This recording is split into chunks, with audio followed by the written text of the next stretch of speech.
Well, TSM, no doubt, looked great last night, but they're not without tough competition in this league. So let's run through some of the teams that might challenge them at the top of the table. And I want to start with Immortals, that team that went 17-1 in Spring Split, had a somewhat disappointing playoff run, only snagging third. Right. I think the consensus coming in is that fluke in the playoffs was just that. It was just a fluke. They came in ill-prepared. They weren't, playing the game quite right, if you want to call it that, and they lost as a result. But they showed in that fourth place match they're still dominant, and then from what I've heard from the preseason, scrim so far, they're still beasts. They themselves know the best. I mean, even Pole Belter said they didn't really have a read on the meta with Urgot mid and Lucian top. Very unfortunate, but they're still a really, really strong team, and with their record, they should be strong this split too. Exactly, and the fact that they haven't made any changes to their roster kind of reinforces the idea that they believe they do have the strongest team. They don't need to make any changes. Moving kind of down the line, let's take a look at Cloud9, a team that did make some changes. They're coming in with a 10-man roster here, the likes of Impact joining the team, Meteos returning to the Rift. What are our thoughts on this squad? To me, it kind of depends how much they actually use this 10-man roster. Like, I know, Team Liquid, we came in at that point, all like 10-man roster, gung-ho. We made some initial swaps and kind of rode it out the rest of the way. And it's, with the C9 roster, I think it has a lot more room to move people around. And so I'm really looking forward to see if they change anything up. In my opinion, I think it's just another way of saying if you do bad, we got your replacement right here. So you better try your best. It's going to be a good motivator, in my opinion. Yeah, gonna light a fire under some asses there, keep people working hard throughout the split. Lastly, though, let's look at Liquid. You mentioned Liquid having come in with that 10-man roster. They kind of, rode it out to the point where they're like, hey, here's the 5 that we want. Dardoch being one of those 5. However, he's going to be out for at least a week or two, given the suspension within the team. Moon in. What's your thoughts on the Liquid situation? I probably know a little bit more about the situation than I should say, but Moon, from what I've seen in the scrims, I've been watching a decent amount of Team Liquid scrims, both them and TLA, and he is a lot better than he showed with Energy last year. I think there were some, just team synergy issues that he had with that roster, and, getting a fresh start in the LCS, I think will do good for him. All right, well, we'll see how that team develops throughout the day. Last night, we got our first look at Envy in their 3-game battle with Energy, and today we'll see the other 2 freshman LCS teams on stage. So expectations for the likes of Phoenix One and Apex. Apex, a team that has a fair amount of LCS veterans on that roster, so a decent amount of experience coming into week 1. There are no newcomers to experience in terms of LCS. It's just more about how well they work together against other teams. They weren't really ever bad players. It's just more about synergy, and since they have experience, we'll see how they play in game. I think for me, the big thing for Phoenix One that I'm happy about is seeing Zig finally in the LCS. Like, this is a dude who probably has paid more dues than like anyone else in NA. Like, he was started way back in Season 2 on, what was it, Monomaniac or something? He's been around for a while. He's like the old Balls, where Balls was around in Season 1 and 2, but never got really any recognition until C9 took off. Yeah, except it's Season 6 from basically Season 2. Yeah. Right. And we've seen Zig in the collegiate scene as well as in the challenger scene. So he's finally made it here, going to be looking to make his stamp coming out of that top lane. Of course, there's a fair number of solid top laners across the region, so he'll have his work cut out for him. Another factor, though, that will shape the state of the league this summer is that mid-season patch that we saw come in. We've got Dragon and Rift Herald changes. We've also, of course, got the Mage updates. So with all of this in mind, gentlemen, how do we expect to see, for example, these Drakes changing the way that the game is played? Well, it just means that early and mid game is more prominent, because if you let that go, it's gonna hit you later on, especially with the Elder Drake timesing all of these dragons by 2. One of the dragons that appeal the most to me is usually Infernal Drake or Ocean Drake, because when you siege, you get the regeneration from Ocean, or Fire Drake, you just hit a lot harder. And when team fights get really, really close to that last bit of health, that little bit is what's going to push you over. Yeah, I think I'm very interested in how it plays out over the course of the season. We've seen like some weird games where you see like 4 Wind Drakes, and like it's just like, do we really want to even move that fast? Like, am I used to running that quickly? So the RNG factor that introduces can be interesting. At the same time, it's a little bit of like, I think Wind Drake needs to get buffed necessarily, so like all of them have an equal impact, but are just different.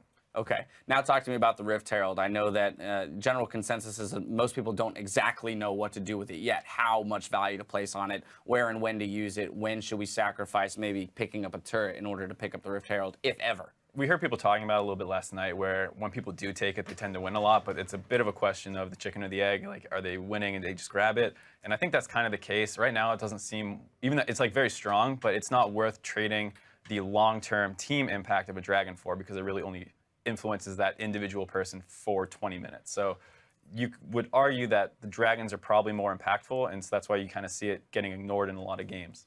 Personally, I think it depends heavily on the champion. Like, if you have a Zed middle, you can even give it to him and he'll split push. Right. But one of the champions that stood out to me with Rift Herald that people don't really play is Shen.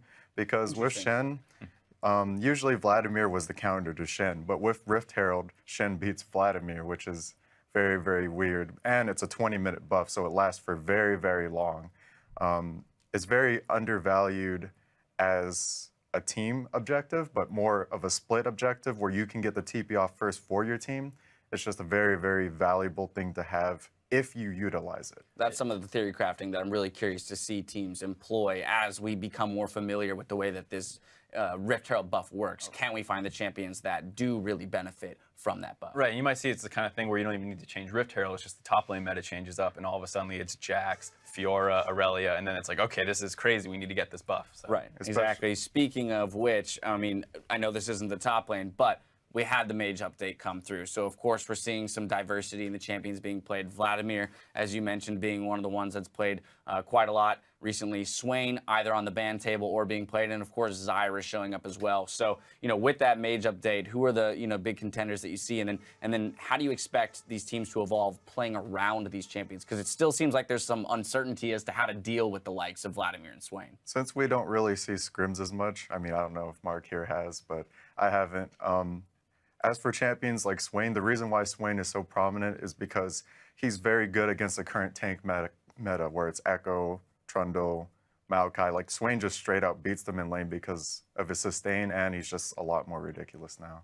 Yeah, just keep going with Swain a little bit. You know, Quas was a huge Swain. He's like probably one of the best Swains in the world, and I watched a lot of his scrims. And before the changes, what he always struggled with was kind of these different team situations where you need more zone control, and now with the Q change, you can throw it into a choke point. People can't walk through it as easily. In a 2v1, you now have a range farming mechanic. You can kind of throw that bird out. And so I think a lot of the changes weren't as much numerical as what he's able to do now with the function changes. Yeah, banned all 3 games against him yesterday. We'll see if he ever gets the opportunity to spring at that champion. Now, the increase in games also means we'll be implementing a new dual stream format as well, with matches played simultaneously across 2 different channels. You guys at home are welcome to tune into either or both to watch your favorite teams, but be warned, on the analyst desk, anything goes. In this zone, spoilers will exist. Watch at your own risk, and if you want to avoid spoilers, be sure to hit that mute button or check back with the stream when we're in game or at the caster desk. This is your last and final warning. When you see Dash, this face here,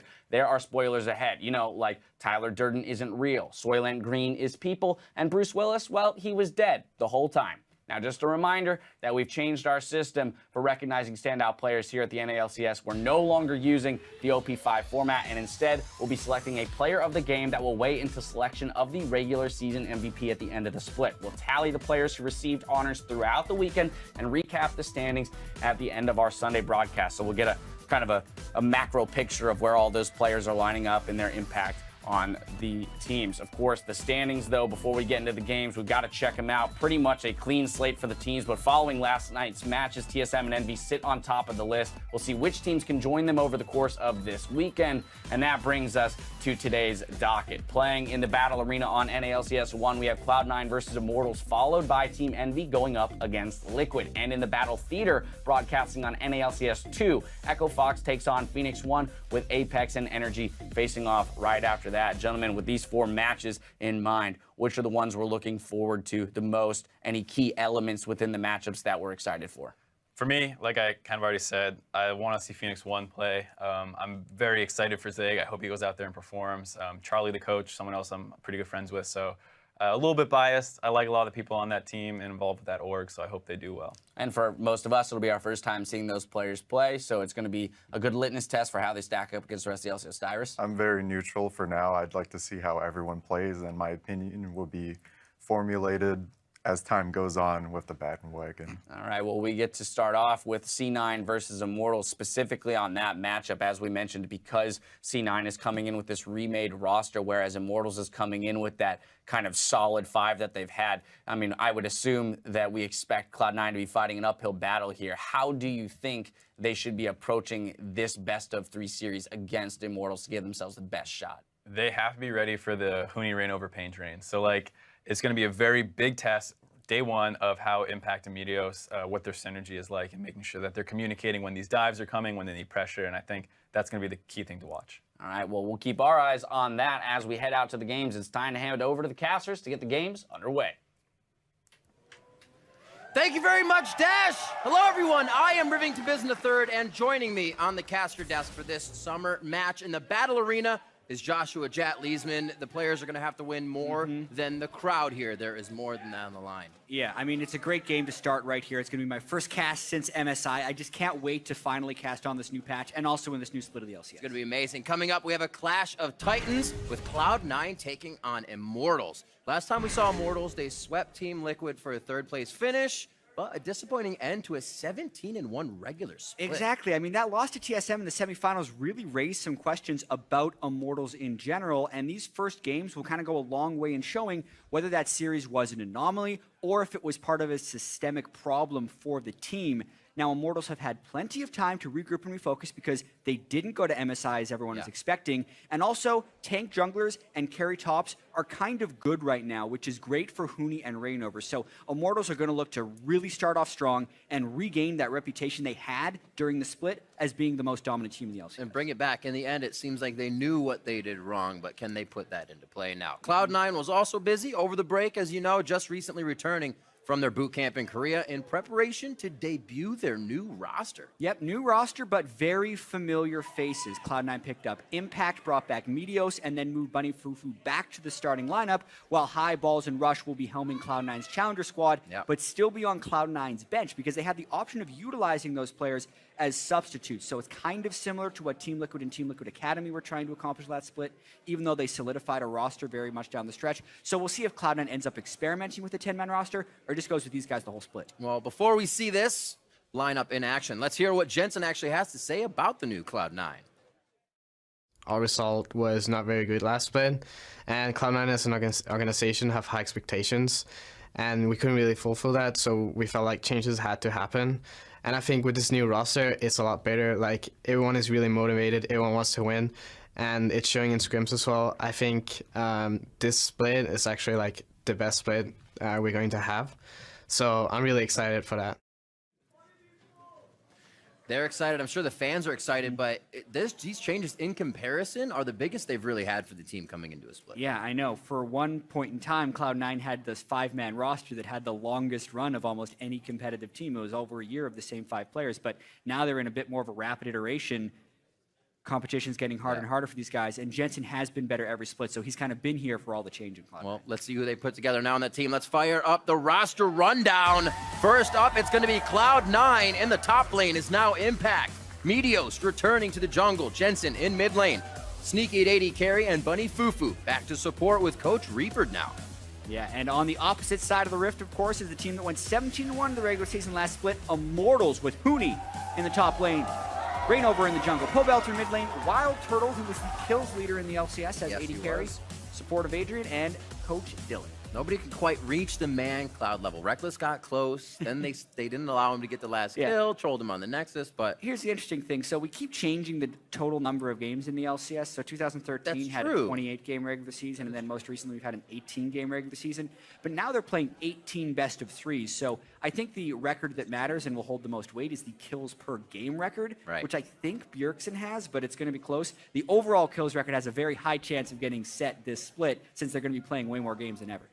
So coming into this match, looking at the lanes, how do we feel about these matchups? Because you have Huni versus Impact. Seems a bit mismatched in that one. Jensen versus Pobelter, actually quite even if what you saw at the end of the split. What are we kind of looking at as we go to pick some bans? Yeah, it's actually going to be, I think, a big matchup in the jungle as well to impact those lanes, because Reignover took over so many games during the regular season, and it will play into the Huni versus Impact matchup and the Jensen versus Pobelter matchup. But we haven't seen Meteos in competitive play for so really true. since he stepped down late into the summer split of 2015. So he's taken nearly a full year off of competitive play, Yeah. and his first matchup is against the reigning MVP. So we'll be able to make our snap judgments, but I think a lot of it comes down to that jungle matchup. Nidalee out. Be surprised to see the Victor or Azir stay up. Rise has already been banned. We'll see what the last one is. It's actually Maokai, so both Victor and Azir stay. First Yeah. pick. We were talking before the show, actually, that Reignover is going to be very comfortable on Rek'Sai, Yes. or any of the old school junglers, and I don't think Reignover necessarily had that great of an adaptation to the Nidalee Kindred meta. So I was expecting Cloud9 to actually just first pick a jungler or force Immortals to ban 2, but with the late ban of Nidalee, it's actually very surprising because that could have been an early power pick jungler for Cloud9. But basically that just tells me because of the small Nidalee nerfs, Meteos just either wasn't comfortable playing Nidalee into Rek'Sai or was actually scared of Reignover's Nidalee. The last ban is quite questionable to me for Cloud9 because of those reasons. Hey, we also saw some Zac recently as well, so Meteos coming back. Maybe he'll bring up the Zac There's as a well. The Rek'Sai. Rek'Sai is taken, like we were saying, for Reignover. That stops a bit of his early aggression, trying to get into that top lane to help Huni, who has a 56% kill participation record, or I'm sorry, first blood record with the team in that top lane for the regular season of spring. Yeah, over half the games when he was getting first blood goes to show Yeah. how quickly Immortals was jumping out to leads in a lot of their games. But with the Rek'Sai taken away and 2 junglers banned, the normal fallback that we've seen throughout most of the world, since it's very common to see Kindred and Nidalee banned, is an Elise. But this is also Right. Reignover we're talking about, who's played a ton of Olaf in the past, and I wonder if he's going to think about breaking that out in the jungle a little bit later in the draft. You may even Graves as well, still left up on the board. Echo Ash is going to be picked up, giving Turtle even the option to initiate in this competition that says Echo already wants to go in. Yeah, so, all right, they're picking Echo. Thank goodness. Now, would it go AP or Tank Echo? We thought he was going to be doing this in the playoffs. He decided to finally pick up on the tanks. I'm most likely seeing Well, they banned his Lucian, so. a Tank Echo. Yeah, they banned his Lucian. No way. We could have also first picked that if you're Cloud9, but I like Yeah. their first pick, Rek'Sai. And the Ashe is something that we've seen a lot of over in Korea. The 80 carry meta constantly evolving, especially with the Lucian being banned out and some of the new itemization choices if he wants to go Black Cleaver. We'll see how Immortals use that to initiate. Looking at the Bard pickup, now for Mu and MSI, we all know the story. We all know the range supports are getting a lot of love right now, and it looks like it may be what gets a little bit of love here for Cloud9, with Meteos picking up the Gragas. Interesting. A top lane Gragas, maybe? Yes. Yeah, he's locked in the Gragas for sure, but that could very well just be for the top lane matchup. It's something we saw a little bit of in the playoffs when the top lane tanks were happening, but then we saw none of it at MSI. It had really kind of fallen off a cliff in terms of popularity with some of the Iceborne Gauntlet and Grasp of the Undying changes, but it looks like Impact's going to want to throw that Gragas in the top lane, unless they got something entirely different planned. I've seen a little bit of mid lane AP Gragas and solo queue, so there's still some flex possibilities there. Is everything.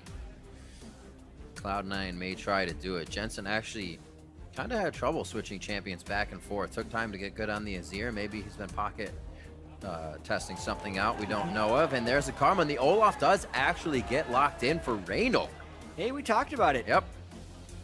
Maybe he gets a chance to run the new and improved Ghost. You can get your cooldown on Ghost incredibly low with the Mastery as well as the cooldown boots. Basically more than half the cooldown of Flash if they don't have anything reducing the cooldown of that. Yeah. And also Karma to speed up outside of having that cooldown if he wants to keep the Flash. Karma's been incredibly popular in the North American LCS. Picked in all 5 of the games, or it had been picked in all 4 of the games leading up to the final game yesterday. Biofos had some pretty crazy initiations with that. See a lot more supports. Less tempered coming in this season. Saw the best of 3s allowing people to do a little more aggressive play. Love seeing it in this team from Immortals. Shows that they want to go a bit aggressive. Looking for Cloud9's final 2 picks here. The Azir may just be one of them. And Sneaky left to choose an 80 carry for himself. Quite a few left up. Yeah. Interesting how Caitlyn is seeing more and more play. And that just kind of completes what could be a good poke and siege composition for them, with the Azir and Caitlyn being able to set up shop outside a turret and having Gragas there for the potential disengage. So, I like how that composition came together in the last 2 picks for Cloud9. Karma's already there. You know you'd love to pick Soraka still. Just throw Karma mid lane. No harm done, man. Remember, this could also be Huni's champion coming in for the last pick if he wants to go against what he thinks is a Gragas in that top lane. Could be. We did even see Adrian playing the Karma in the playoffs. So it's not super new. Like you said, they still have the chance of putting the Echo in the mid lane as an assassin choice. Echo actually a decent lane matchup against the Azir. Yep. LeBlanc just try for what would be the counter. It's more of an even match now, the way things have skilled out. But he's going to take the LeBlanc. Yeah. See if he changes the summoner spells up at all. Currently going with the teleport LeBlanc. You see that a little bit in the LPL, but usually the LeBlanc will bring a Ignite to try and get more lane pressure on the Azir. Yep. Otherwise, the Azir can shove in fairly easily without getting kill threat. But there's also the epic power of double TP if they want to try and capitalize off some Ash Arrow ganks in the bottom lane. Yep. Summoner choices are actually kind of interesting here. I'm wondering if Reignover is going to keep Flash and if Pop-Up is going to keep Teleport. Heals well for Jensen so far. I'm really keeping my eyes on if Immortals can find a glaring weakness here between Meteos and Impact in the top lane. Two different players coming into the lineup. The communication may not be there. We heard it was already been a little difficult with Impact in tight situations, but if Reignover can find that and just kind of plant himself inside that caveat that they would have, Yeah. it's going to be real tough for Cloud9 to get off their ground running. Exactly. Communication is the biggest question Yeah. for Cloud9. Impact was... He's always tried to be a leader on teams, but now when he comes in and he's the only native Korean speaker on this team trying to speak a second language, it's going to be a real battle to see what type of communication they have. Reaper, they've talked about how much he's helped the team communicate, but we're going to need to see that come to fruition on the Rift here. All right, we are about ready to roll into this 3-game set. Let us know who you think is going to take down the Nexus in Game 1. I love that we can say that now by tweeting at LOL Esports with the hashtag C9win or the hashtag IMTwin. You'll get to vote a whole bunch, 3 times as much possibly as we get into game. The battle arena is on fire and we're ready to get in. Cloud9 versus Immortals, and we are on the Rift. Oh, baby. Yeah, so we're going to get to see Wild Turtle's Ashe. I wonder how the laning phase is going to swing, if we're going to see standard lanes. So many changes happened in the mid-season Riv. Double jungling has been diminished in effectiveness because there was no experience sharing on jungle camps. So either the top laner gets really far behind in experience, which you don't think Immortals is going to want to do because Immortals always tries to put Huni in favorable matchups. So you're more expected than a normal team to have standard lanes trying to be enforced by Immortals and having Huni in a solo lane directly against Impact's Gragas. Seems to be the way the statistics are going to play out for Immortals as well. Like we were saying, the first blood kill participation really in favor of Huni, mostly Immortals side in general. Everybody fans out here for the start to get some line of scrimmage wards out. And we'll see how they begin this game. Like we said, we thought that Rek'Sai was taken by Meteos to get it Reignover, but we're still looking to see if Reignover can find a way into that defensive Cloud9. Saw a lot of games yesterday where it was just mid lane pushing, a bit of roam from the mid laners, and then another game where it was just junglers and top laners kind of taking over. So we've seen both styles coming out of the sets on day 1 and Friday. Exactly, and looking at the very early beginnings, we can actually see Adrian and Wild Turtle looking to stop Sneaky and Bunny from taking the camp, but that's a really dangerous face check by Adrian. A lot of face checks as well in the past day. Adrian getting hit up on this one. Energy took some damage to just about the same thing yesterday, so teams a little more relaxed during the early game, not taking as much precaution has definitely cost them. This one definitely not as disastrous as Right. what we saw in the Envy versus Energy series yesterday, because Adrian took about 250 damage, but he did come to lane with 3 potions, so each one of those will heal him for 150. He'll actually only need to chug 1 for now, and as long as he doesn't take harass, the regen and the level ups can bring him right back up. Karma's also one of the few supports who can tango with Bard level 1.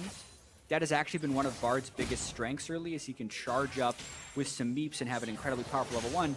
But Karma has her ultimate at level 1 as well, so it's actually one of the few supports who can trade equally with Bard, and sometimes even favorably. I expect this lane to sting for a while for Impact. He may miss a few CS there, but you're so right. Watch, like, getting hit by the meeps, knowing you almost can't take it, But that Karma lane is something that can stand toe-to-toe, and Adrian knows the exact kind of way you can play that ranged situation. Sneaky and Wild Turtle, no worse for the wear there, both farming completely fine as the supports just go at it toe-to-toe.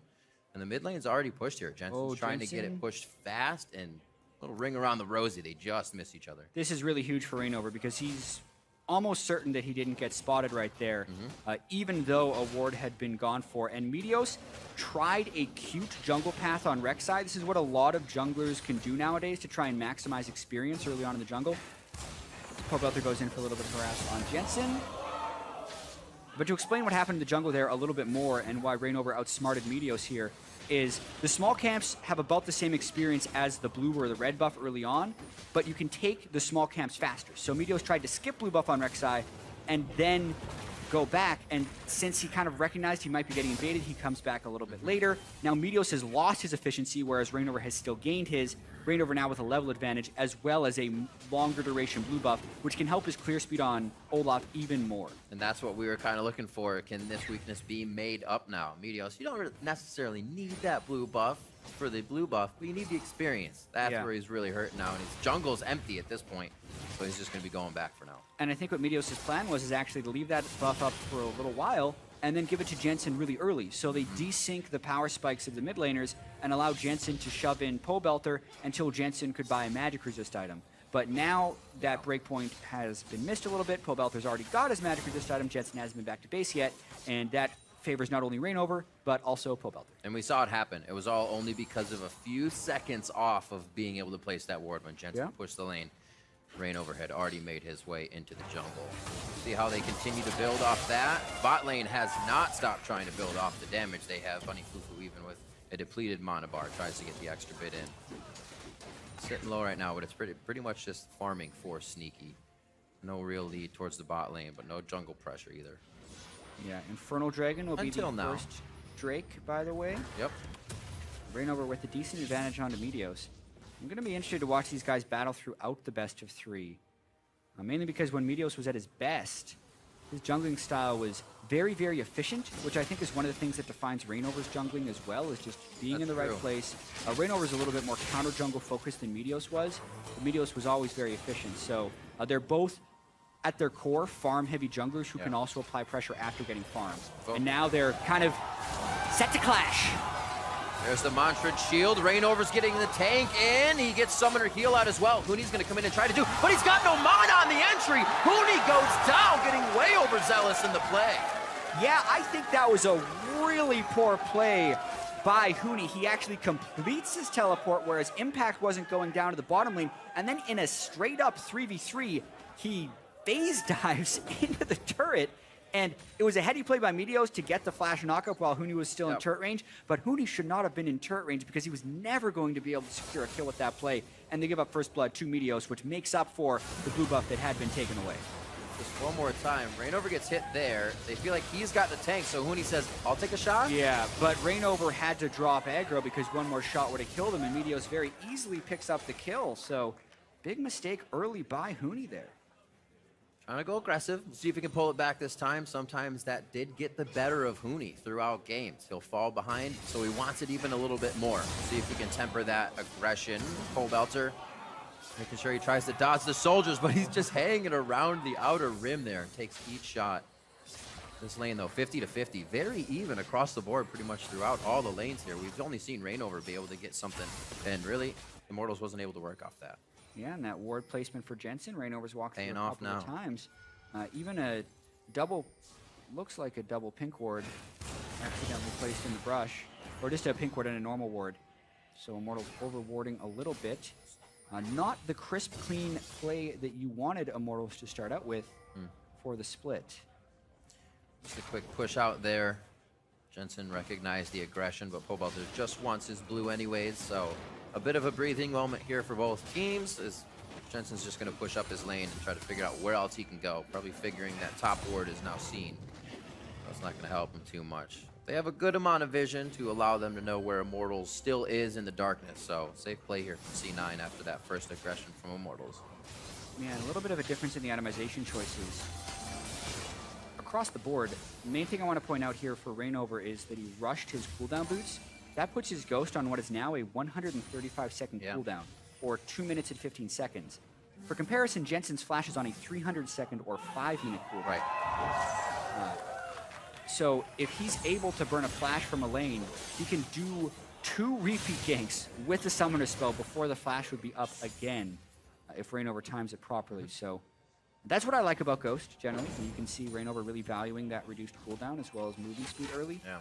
Then the other thing I want to point out is just the catalyst on Huni. Not necessarily going straight for a tank build, but might be going for the AP Echo if that turns into a Rod of Ages. Trying to get that damage out. Very much a Huni style type of thing. Bot lane's level 6s now. They might be waiting on Adrian. It is a 5 and a 6 as well for C9. It's been pretty volatile bot lane for nobody going down in this area. It was just Huni that gave the assist over to Sneaky, so it didn't catapult him ahead too far either. Yeah, lots of relatively aggressive trading, though. Yeah. I like it. We saw it pretty much out of all series. They're both supports going with the exact same itemization, early Sightstones. Cloud9's going to hope to outpace the wards on the map a little bit, especially early game. With Reignover doing his Lucidity Boots rush, he has not only not gone for a Tracker's Knife yet, no Sightstone. Meteos has a full Sightstone, so That's true. you can already see the wards kind of littering around that Infernal Dragon. Yeah, definitely putting a lot of focus on that. With no presence really in the bot lane too much, Reignover's going to start doing as much clearing as he can. He should be able to get the second one before it goes down. Scuttle Crab control as well over to Cloud9. 3 wards. Reignover is just return on investment here for that Razor Beak, and then just the path he is taking. Bot lane's starting to back, so it looks like Immortals is going to hold off for a second here and may actually try to tango in the bot lane. Huni's teleport is almost up, so that play is a possibility if something goes for Dragon here. Blue buff over to Jensen, so everything's kind of spelling out. We could get a fight soon. Yeah, and I'd say the Infernal Drake is definitely perceived to be the strongest one. Very early in the game, it's not, because it's a percentage increase, an 8% increase in your attack damage and your ability power, which will get stronger later in the game. But that doesn't take away from how important it actually is to get, so you get the power in the late game, even if it doesn't give you super immediate payoff. Everybody's trying to roll the Mountain Drake. We have 500 gold lead. Temper Fate forces the Flash. Not necessarily an ultimate they would need for the Dragon, but it sure will help with what kind of initiation Immortals can bring to the table. Yeah, so in the very short term, ultimate for Flash, if a team fight is to happen, usually favors the team that burned the Flash, but obviously the ultimate will come back up much sooner. So Cloud9 wants to wait for Temper Fate to come back up again. Then would be a time. It's all about the long con. Dragon fights. But Reignover and Huni looking to make a move. So is Jensen. Jensen holds on the trigger. He does not Emperor's Divide, but it may be pulled here in the top lane. Impact already backs off. They don't get a chance there, but now seeing two top. Great move by Impact, pulling back, feeling the pressure. Dragon is going to be going over to Cloud9 here. With the warding they've been putting on the bottom side, they almost deserve it at this point. Yeah. They've been keeping that up quite well. And a very classic type trade here where Cloud9 takes bottom because Reignover is top. Cloud9 takes the Dragon because Immortals is top taking a turret. It helps Huni a little bit, but add that to the fact that Pobelth has been getting pushed in by Jensen, and Cloud9 is going to be keeping the gold even, as well as getting the Infernal Dragon. So great job by Jensen shoving in Pobelth so heavily. That's what it's been. Like we said, some series with just the zillion pushes from Bjergsen against the Victor, and now the Exir against the LeBlanc, who can't exactly trade back the push as well. Results in mid-turret. Where are they going to go from here? Cloud9 looks like they want even more vision. Third one's just going to drop, or second one, I should say. First one was Immortals top lane, but they're going to ring around the rosy here, try and get all these outer turrets down. Yeah, and I mean, Jensen getting that turret early is just so huge. I think that was for a couple of different reasons. One of them was the recall timings of the champions, because obviously Reignover actually denied the blue buff from Jensen early, so you would have expected Pobelth to do a little bit better. That's true. But when Jensen backed very early on, he had 2 Doran's rings and a cloak versus just 1 Doran's ring and a cloak, which gives him a little bit more pushing power. Add that to the summoner spell choice we talked about early in the game, where Pobelth brings teleport, and he doesn't have kill pressure on Jensen. So when Jensen was able to itemize early defense, as well as 2 Dorans to push, he consistently stayed pushed up in that lane, shipped the turret down time and time again, and eventually was able to push it down from Pobelth. So really well played by Jensen to get enough chip damage and keep the lane in a position so that when Meteos was arriving, they could take the turret. I thought that would be one of the bans as well, the Azir on the side of Jensen. Something, as I said, he had to build up to, but definitely showed very, very well on it towards the end of the season and has held that pretty strong throughout the wait, if you will, here in their boot camp over to Korea. Right now, still pushing up quite actually heavily here on mid lane against Pobelter. Not too much warding around him. Echo, or Huni rather, on the top lane, pushing in Impact still, waiting to see what he can provide for the team in these fights, but he's not really that far behind if you look at it. Yeah. It seems like Huni has been taking it to him all lane, but Impact's holding. Yeah, Impact is even in CS. I would still say Huni's had the pressure advantage. That's for sure. Because Reignover has been ganking, and Huni also has to come back from that really bad play he made in the bottom lane when he gave up first blood. That's true. That's true. And he's still up in CS. So the Rod of Ages Echo giving a little bit of pain to Impact. But like you said, Impact keeping up in CS and will just be a tank in teamfights. We'll see him soon. Nobody's really grouped up just yet. It's all been the cross-map plays as these outer turrets are still up and slowing things down. Back lane, or bot lane is already back. Sneaky 127 to Wild Turtles 131. Those two actually consistently either plus or minus 3 on their opponent throughout the spring split, so keeping true to that as well. To Daisy. The Wolves reset on Meteos. Going back for more. Gets some counter jungling in of his own. Trying to deny as much as possible. Get in the hair of Reignover a little bit as well after that early game pressure. Well, Reignover's been really good about finding multiple wards with his Raptor buff. Can't quite get the duration. Oh, they get sneaky with the teleport. Oh, the net. He tried to dodge it for a bit of movement. Can he make it to the portal? He could not. The magical journey is taken by Huni. Parallel convergence is in, and the tempered fate is going to be flashed away by Huni. He's looking for the kill. They put it down with Pobelter, and now the tank is on to Reignover. He is gigantic, and they have all day to hang out under this turret. Reignover throws an undertow backwards to pick up a kill for himself, and the next one goes to Huni, as it is a 5-man Immortal swarm in the bot lane.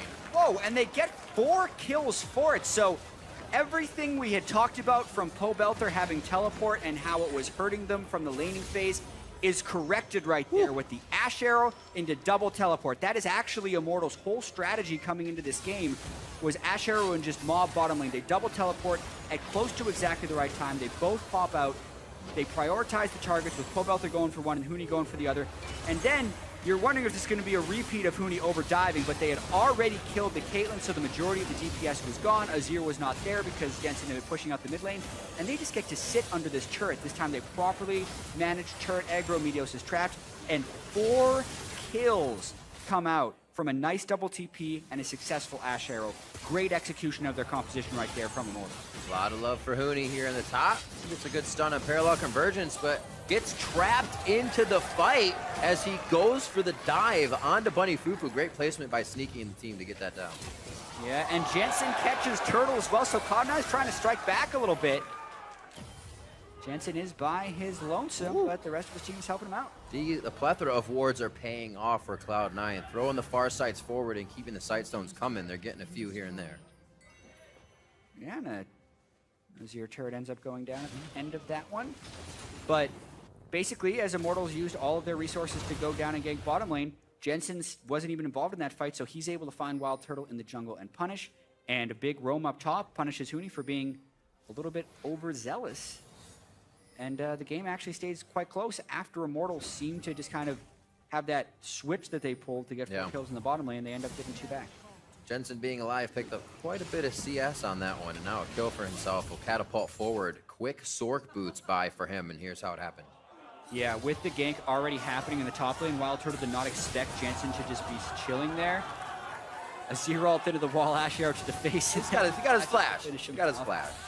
There we go. They did it. Can't 100% blame Wild Turtle for that one because he would have expected Azir to be coming up with the dive. You usually expect all hands on deck when someone's going for a dive. But really smart of Jensen to wait for the Immortals response there and kept Wild Turtle. Blue over to Jensen. Top lane is going to be pushing in Cloud9's favor. They don't really have to worry about that right now. They're worried about a mid lane fight. Seeing Reignover peek out from the side, though. They still want it. Turtle goes down immediately. Bunny Fufu is going to be the next as Emperor's Divide is actually keeping Impacts from going around here. Fight's pretty broken up now. Huni back in with his Chrono Break, and that resets everything just a little bit as it's now 4 members on the side of Immortals facing 3 of Cloud9. And Immortals actually come out on top there. Wild Turtle got the small stun because his Ash Arrow came out, and Jensen has shifted all the way in, so they found themselves staring right at an angry Olaf, who ended up picking up a double kill. Yeah. So now Immortals got to counter push off this. Kind of seemed like they were in, let's keep going for it, when they could have pulled out, but it could cost them more here. Impact trying to hold the turret as much as possible, but it's a 4v2 right now. And Impact's going to get tethered in by Adrian. The kill to be finished. Huni makes it over finally, but it is going to cost him his life in the end. That Z-Drive convergence almost getting him out. Yep, really low mana on Adrian as well, Resonance, so we couldn't help rather. speed him out. Yep. So it ends up being a 1-for-1. Not a great turret defense there by Impact. It was 2v4. They should have just given the turret up.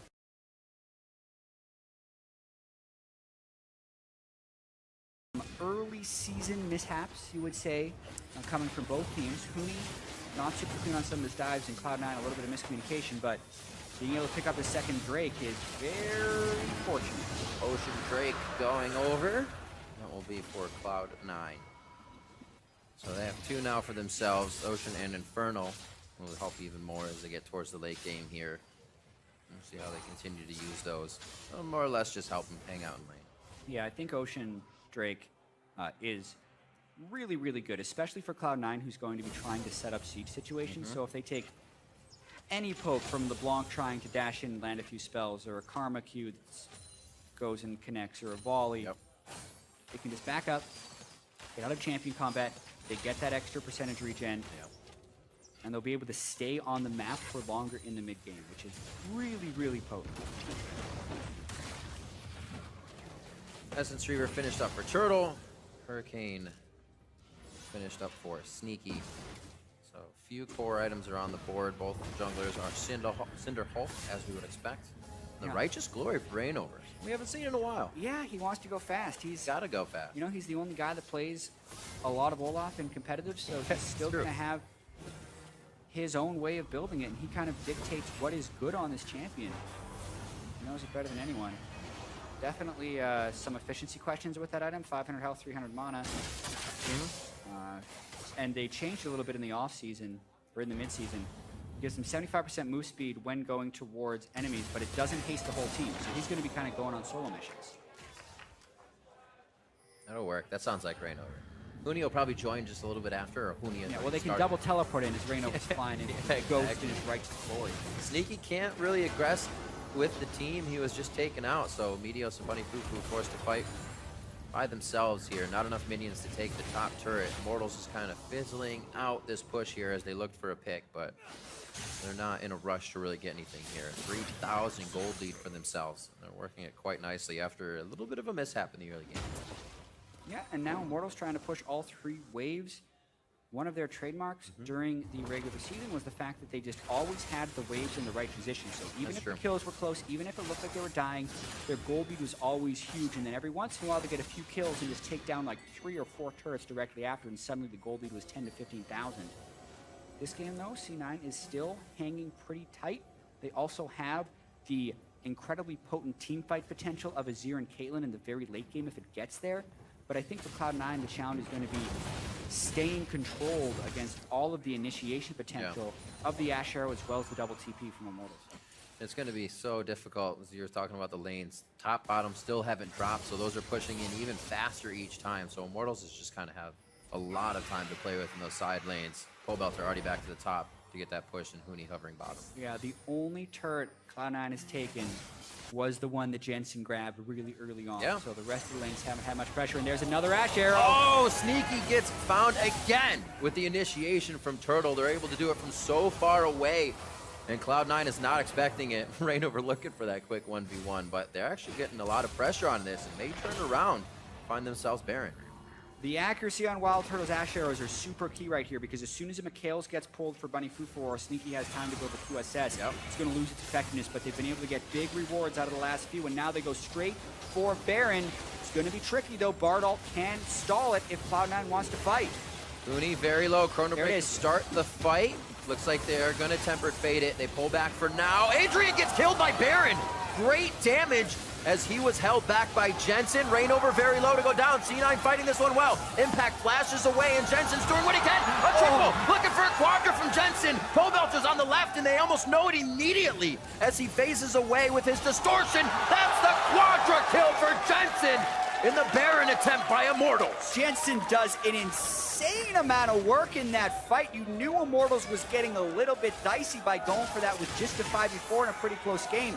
And we're not even in the late game yet, and the teamfight potential of Jensen is already there. So he played that fight spectacularly. Yeah. The Baron that did kill Adrian was also because there was a very tricky to see Sand Soldier that Jensen had snuck in there from over the wall. So you can see the very start of this fight, Huni ults back, and then you can see Jensen gets pretty close, and he throws his Sand Soldier in there and gets 2 hits full onto Adrian. So he actually proc Thunderlords as well as when Baron's hitting him. And then it's really just all Jensen in this fight as he's able to also take down Wild Turtle while Pobelter was trying to threaten him off with damage. Doesn't get fooled by the clone. Able to finish off the kill with yet another hit. Cooney was in penta health range as well. He just got the better of Impact and was able to make it out. But 6-1-0 now. It's like Jensen has been going back and basically buying full items each time. Finally able to make an impact with one of them. His Immortals bit off way more than they could shoot. Yeah, last year the all LCS first team was Huni, Reignover, Wild Turtle, Adrian. 4/5 of the Immortal starting roster, although many people thought Aphromoo and That's Piglet should have been there, but it was 4/5, and then Jensen in the mid lane, right over for Pobelter. And you're kind of seeing why right here, because Jensen can be such a high performer in critical situations. Really, the main reason they're winning this game, from his lane pressure onto Pobelter being the only turret Cloud9 has taken even still to that quadra kill. But now, TP from Huni, they're trying to lock down Jensen. Oh, as would I. Jensen goes right down. That kill, much needed to Wild Turtle. Put some cash in his pocket. And now they're on to Meteos, really looking to do some damage here, possibly finalize another kill. He is a tanky target, and they're gonna have to give up on that. Impact is in. The team tries to get away. Reignover right into a cupcake, goes down. The ultimate already quartered down. Don't know why he tried to dive so hard. The eyes onto Huni, but the eyes could also be on the rest of the map as a big wave is mid, and they're pushing Immortals back. Oh, Meteos man. rushes out with the Void Rush, and now they are onto the map for another Ocean Drake. Oh, that is so huge, the fact that Cloud9 have now controlled the first 3 Drakes, Yes. and the fact that they get double Ocean, which really means if they don't die immediately in fights, I feel like they can just back up, but now be getting 8% of their missing health and mana every 8 seconds out of combat from this Ocean Drake. So nice for Meteos. He just goes into the ground. He's like, oh. Yeah, already healing from Rek'Sai, and now just going to be able to heal the full. And a turnaround there from Impact, so the best play he's made all game for sure. Being able to hit Reignover onto a cupcake just to ensure the doom. And we got ourselves a game here. Immortals with the gold lead and some of the aggression, but Yeah. Cloud9 with the scaling with 3 dragons as well as here. Here Jensen gets trapped in the Echo Stun. Huni then ults back a little bit prematurely. I don't think he necessarily needed to do that because he needed it as a backup plan for this dive. Impact biding his time, goes in and just flops Reignover right over that trap. Bloop. The Immortals have to back away.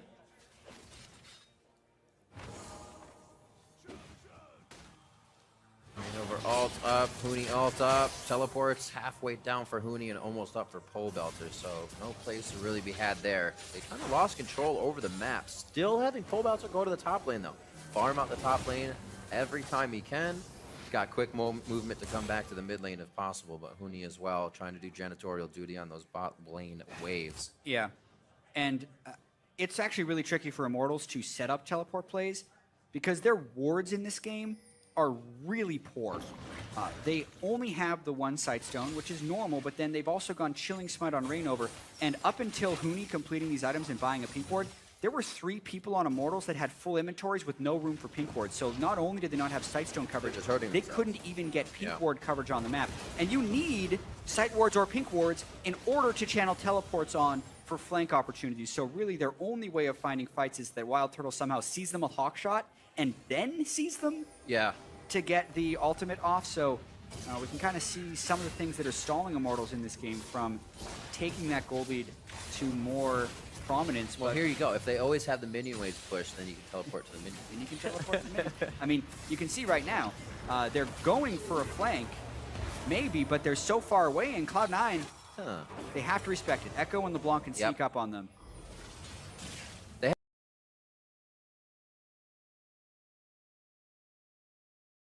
Just walked over, no time to even clear it.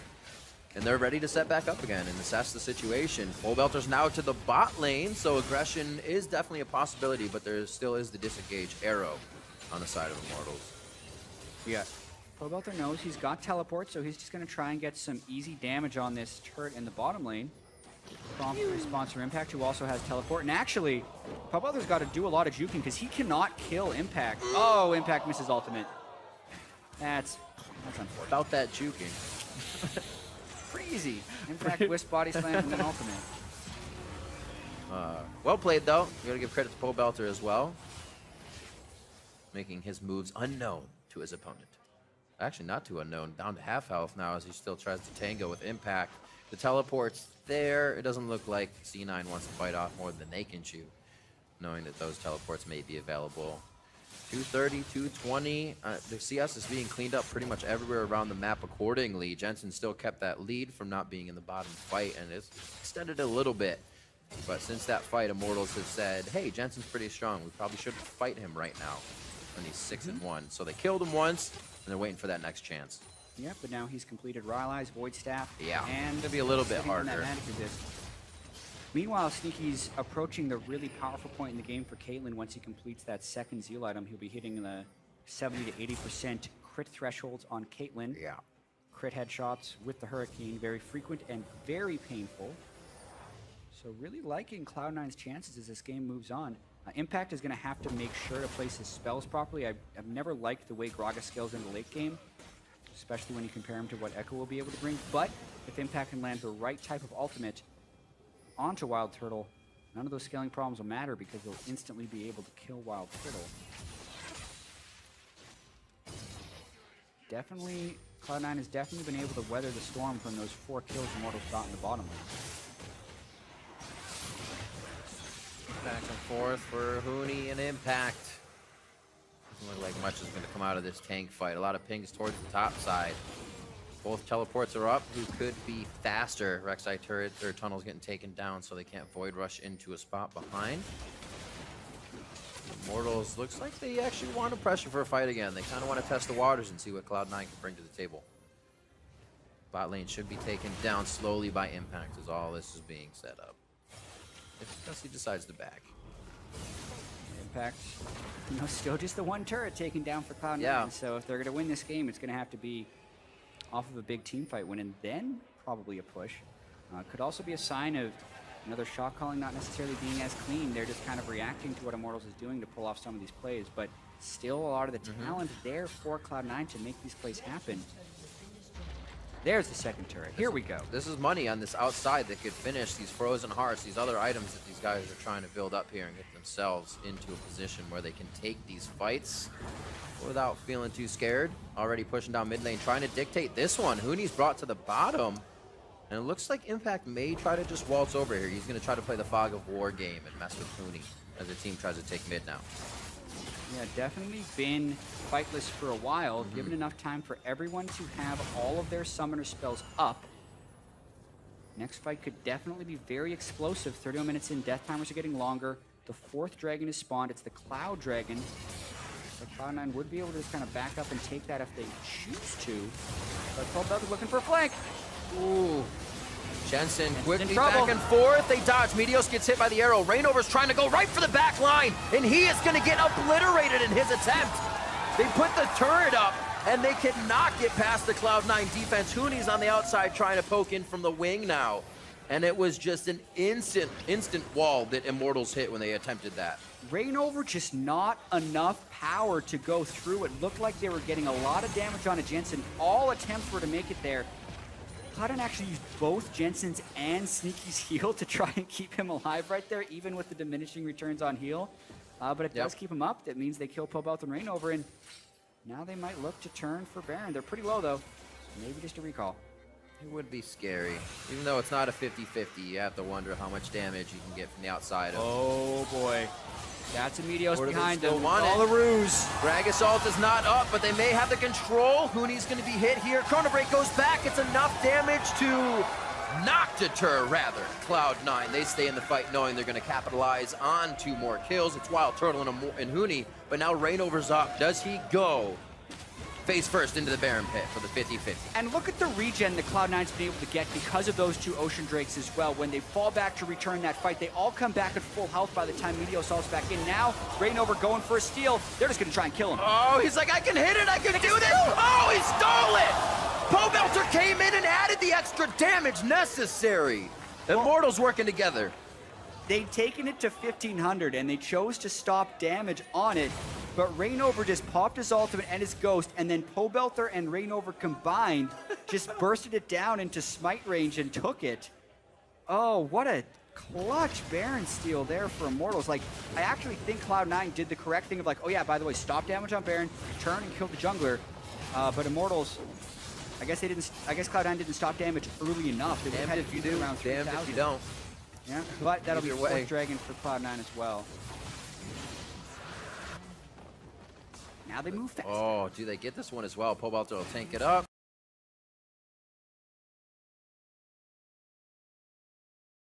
And a Cloud Drake being picked up. Gotta go fast. Yeah.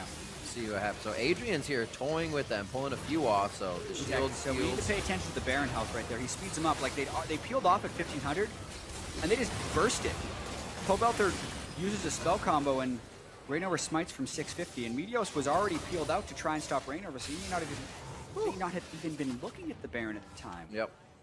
It was Impact was the closest one pretty much to it. Yeah, really clutch steal because Cloud9 with the double Ocean Drake and the Infernal Drake, once they added the Baron buff right there, they would have been able to set up very prolonged and dangerous sieges since Caitlyn and Azir have been getting so powerful that it would have really forced Immortals into like really, really difficult initiation attempts that have to be completely all in because if they just poke him, it's not going to be enough. But now with the Baron, it makes it so Cloud9's siege isn't nearly as powerful. And Immortals can even get some split lane pressure because they have Baron-empowered minions on multiple people. Looking good all around. Adrian picking up his Ardent sensor.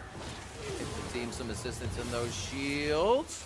There's one for himself and a teammate there as he mantras out as they poke back. Meteos so tanky right now as well.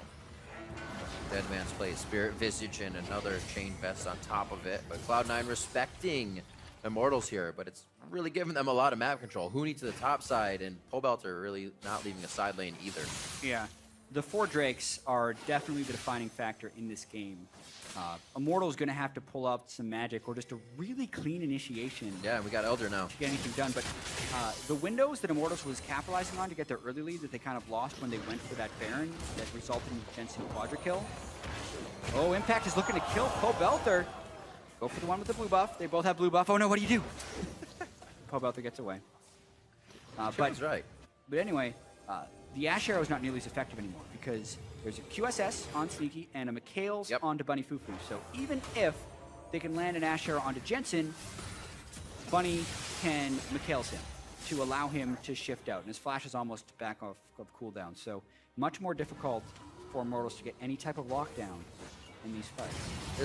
There's a lot of safety as well in the Zanyas for a Azir as well. An Azir, I should say. Just after these Zanyas, Emperor's Divide. My team's around me. Usually Zanyas is kind of like, well, now I just look gold before I die. Well, they hit him, and Bunny's actually not there, but neither is Immortals. Gets to hold the Zanyas. Meteos already used his tunnel, so he's forced to flash on that one, and Bunny Fufu throws out a quick relic for him to speed away with some health on.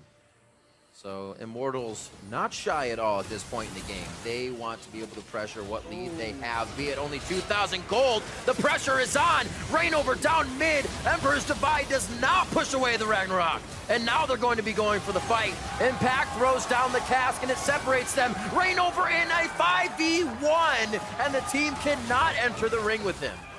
And Hooney ends up well away from the fight. Watch that again. He does finish off Jensen on the backside. So it ends up being 1-4, and I think Jensen going for the game. Look at this I made a big one-man mistake. turret here. Oh, The that damage on pressure. Sneaky. Sneaky's gonna go down as well. Pobelter reroutes from the bottom side. Now they're on to Meteos as he takes the arrow to the face, or rather a knee, if you will. 37-47 on the clock, and Immortals have the map to themselves. Oh my goodness, that Huni play. I have to see like where he went in that fight to reappear and just crush. Cloud9 essentially finishes off Jensen and does all the relevant damage to Sneaky when Hope was seemingly lost as well for Immortals. They're going to be able to pick up a lot of turrets. They have really substantial death time as just a tank and a support up. They could get an inhibitor, maybe more. Oh, the damage coming in. Impact wasn't even ready. He has been one of the last men standing. And then Huni dies to Impact. Goes Huni! Huni giveth, Huni taketh away. We'll see this fight one more time. Yeah, so Huni's in top lane. Obviously, Jensen had gone. This is the really early version of the fight where Meteos gets caught out. And then in a little bit, Jensen's going to go for a big play by shifting really far forward. But remember, Gragas is gone and Meteos is recalling. So Jensen must have just felt incredibly powerful and saw Adrian. But Adrian flashed away. Like, that's just a poor play by Jensen. And meanwhile, Huni's like way over on the side. You can see. And he teleports in, and then he must ult back out. Yeah, and he flies right back to his teleport location. So Huni actually misplays the early portion of this fight hugely. Echo ulting back to the start of his teleport location. But then he just kind of waits in the wings to finish off Jensen, gets the stun, nothing he can do. Jensen just watching the fight as he backs. And then later on, he's also able to take down Wild Turtle, which I think was the more impressive part of the fight. So Huni like making misplays and then making up for the misplay and then making another mistake. He's just, he wants to be the defining factor in this game, right? One way or the other. He is Huni. Yeah, that's a huge amount of gold for Immortals. They pick up a bunch of shutdown kills as well as multiple turrets. Yep. So gold is back on them, but the Elder Drake is coming up in 15 seconds. Huni making mistakes look good sometimes as Immortals continue to pressure in 17-14 though. Cloud9's definitely still fighting back, and one of the main reasons the whole base has not fallen yet. They still get a few members of Immortals down and are able to hold the defense after a fight that they did lose. Yeah. And it's the pressure into the chase. No Sivir action coming from Immortals, so they can't get in, but Impact actually gives them the range that they need. Damage. They had just tried to initiate, said no, but said, hey, we'll send one in, and then Ali Oxenfree, everybody come over from Immortals, and they're on to Cloud9. C9 Meteos looks like he could go down in the same fashion as last time, just against the wall in Wow. mid. And Morph's Jensen, gonna win. one last shot. He gets over the wall, but now they're even onto his teammate. That's Sneaky that goes down. Pobelter, he's just walking along. Boom, there it is. Distorts right into the face of Jensen, and that's the ace. Even if Immortals doesn't have minions, the death timers are so substantial, 49 minutes in here, that Immortals can just take the inhibitor and maybe even just face tank the Nexus turret. It's going to be a little tricky. None of their tanky dude. I guess it's just Reignover that would be able to get in there. Huni probably for a few Karma now. shields. Huni can get his shield from his parallel converters. They're just going to go That's for true. it. The Karma Shield is big. Then the mantra is the repeat. They're going to be able to keep going with that for a while. That's one Nexus turret. Immortals looking for the first game of the series here against Cloud9, who had dominated the Dragons, dominated a bit of the early game, but Immortals able to come back and 41-19 control a solid game and take game one. Wow, and definitely not in convincing fashion, but still, the very final fight just felt like it all fell apart for Cloud9. They had these tremendously fed damage dealers in Jensen and Sneaky, but Cloud9's front line just evaporated without really providing any presence. Yeah. And Immortals was just using the Karma speed-ups as well as the Ghost and Righteous Glory of Reignover as well as Huni, and just ran through Cloud9, which, when you consider the fact that they'd already accumulated 4 dragons, now mind you, only 1 Infernal Drake, and late in the game, the Ocean Drake, when everyone is full health, also isn't helping you, and the out-of-combat move speed was only going to help, so really they're just fighting against that 8% attack damage and ability power at the very end. Immortals recognized that, went straight for it, knew they had pretty close items, outplayed Cloud9 in the final team fight, and took it for the victory. I think it would have been like the bee's knees if a few Earth or Mountain Drakes would have been in there. They probably would have meant the Outer Dragons for Cloud9, which stalled so much of their strategy. Once you have the mid down, we actually saw they got at least 1 or 2 kills. Jensen was in there getting a kill by Raptors. Then there was another one. But those 2 side lane turrets up don't allow you to do that safely at all. Yeah, despite getting 17 kills and 4 Drakes, Cloud9 only killed 3 turrets the whole game. The top lane turret still standing at the end of the game for Immortals.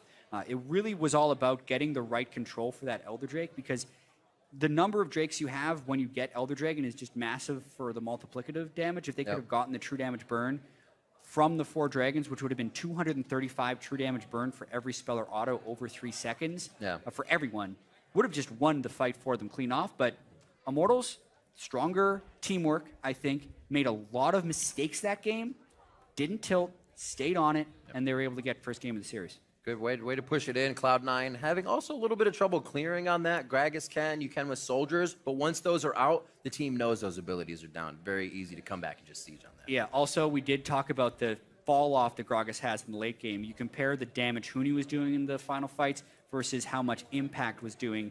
And when Impact also melts at the start of the fight, he's not tanking either. So really a non-factor in most of the game was Impact aside from one good ultimate. All right, now for more on that Immortals victory, let's head over to the analyst desk. Thank you very much, gentlemen. Immortals picking up the first win of the day here against Cloud9. What a crazy game, though. Yeah. I mean, that one was very close, back and forth. We saw it multiple times, the lead kind of shifting and changing. Cloud9 having control of the Dragons, but Immortals still keeping that gold lead throughout the game. And on top of all that, before we got into the game, we saw a number of champion select, intricacies that we hadn't seen prior. In the Olaf making a reappearance for Reignover, as that's one of his favorite champions, as well as the Ashe coming in for Engage, and then the likes of the Gragas top lane against the Echo. So first, what do you make of the champion select that we saw come out of Cloud9 and Immortals here? I think for Immortals, it seemed more standard for them because the Reignover thing where he picks Olaf. It's one of the strongest early game junglers, and you just turn it into a tank and run past everything, run past the Bartle. I think you can run past the Zero too if you Get it before. Yeah. And just crazy. Yeah, I think it was a little interesting. I think like the Rek'Sai Gragas right away, it's like not much of a surprise factor. You figured out where like normally you might be able to like flex some of those. I understand first picking the Rek'Sai, keep it off of Reignover, which is also one of his best champs, but I think it might have been the case where C9 was playing a little bit around C9 or Immortals too much as opposed to their own game. All right, well, and then, of course, as we saw the game kind of play out, we saw a pretty early double TP into the bot lane by Immortals, picking up a 4-for-0 plus the turret. And we had some questions around the TP picked up on LeBlanc, and here it pays dividends as opposed to an Ignite in the mid lane. Yeah, I think this is one of those situations where you see, Pobelter not performing that well in mid lane during the laning phase, but as soon as it's over, he's able to make a huge play in this bot lane. They pick everyone up, and they're able to take this turret. And he actually played the fight really well by splitting his target. While his team cleaned up 1 kill, he made sure the next couple were secured as well. Yeah, so plenty of gold influx here. Darius, you got something? The bottom line here was that the synergy of both the TPs were so well, you just don't expect it. So all of a sudden, whoa, 5 people bot. Jensen's still middle, like pushing the wave and walking down. It's like by the time it gets down there, the fight is already over. So I was like, oh man, I wasn't prepared for this, Right, yeah, Azir not being able to keep up with that move there with the double TP, but a huge influx of gold there for Immortals. That was what was kind of keeping them in it against the likes of 4 dragons picked up for Cloud9 throughout the series. Infernal to start things off, follow that up with 2 Cloud Drakes. A lot of us were, we're sitting here saying this seems pretty, they're sitting pretty, as they move through. Of course, now we're going to welcome our Echo Fox and P1 viewers as they come in. We're talking right to the wave, like, hello. Hello, guys. As we're talking about Immortals' first victory over Cloud9 on the initial victory of the day. Continuing to work through it, Cloud9 with those 4 dragons, as well as very quickly into the series, pretty well looked like might be a game-breaking moment. Jensen picking up a quadra kill 23 minutes into the game. That's when you say all the gold just went onto the right person if I'm Cloud9. Yeah, I think this is one of the defining moments in the game. It was a very early Baron call. They had really only killed the Caitlyn, and they're not that tanky. And C9 is able to collapse on this Baron attempt, and Jensen plays this fight just immaculately. Everyone else is always the focus until right about now, and he's still able to clean up all the kills, push the LeBlanc off him. He just played this fight super well. And when all the gold goes onto Azir, one of your main damage carries after Sneaky, it's just really, really good as long as you don't get caught. And as long as you don't get screwed over by the tank line.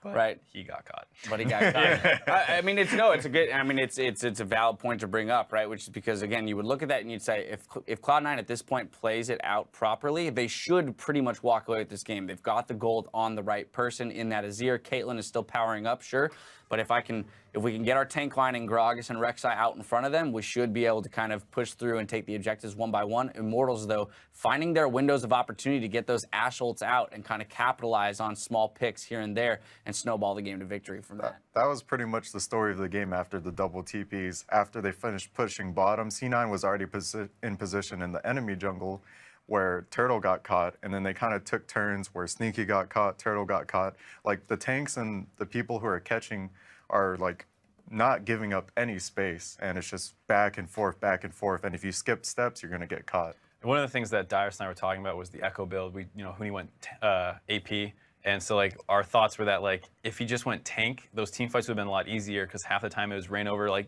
solo diving, and if he just had one buddy, he could have got a kill or two. Right. But then it just still doesn't matter because Huni comes in at the end of the fight and cleans a couple people up. So it was this kind of like weird.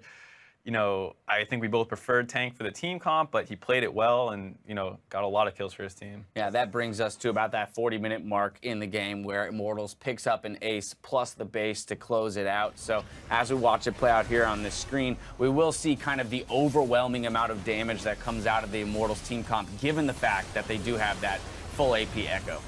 Yeah, I mean, it's crazy. You just see the Olaf go flying in to finish off the Gragas there, and he's still just going in nonstop. And this is a time where once the front line is down and on the retreat, there's really not much you can do to stop that Olaf. He's just going to be a freight train running right at the rest of the team. And one of the benefits of AP Echo right here, you just see Sneaky get one shot from 80% HP. It's pretty crazy for late game. Yeah, it was one of those moments where you're looking at Jensen Sneaky and just saying, oh, man, I feel so bad. They didn't even have a single moment to kind of turn and unleash the damage potential that they have, from their two champions. But well played by Immortals picking that up. That is going to, of course, take us to our player of the game. That's going to be awarded to Wild Turtle in this series. Again, Wild Turtle, and we've spoken about him throughout the previous split, really stepping up within this Immortals roster, operating smoothly behind those frontliners that he has and putting out consistent damage for his team throughout the split.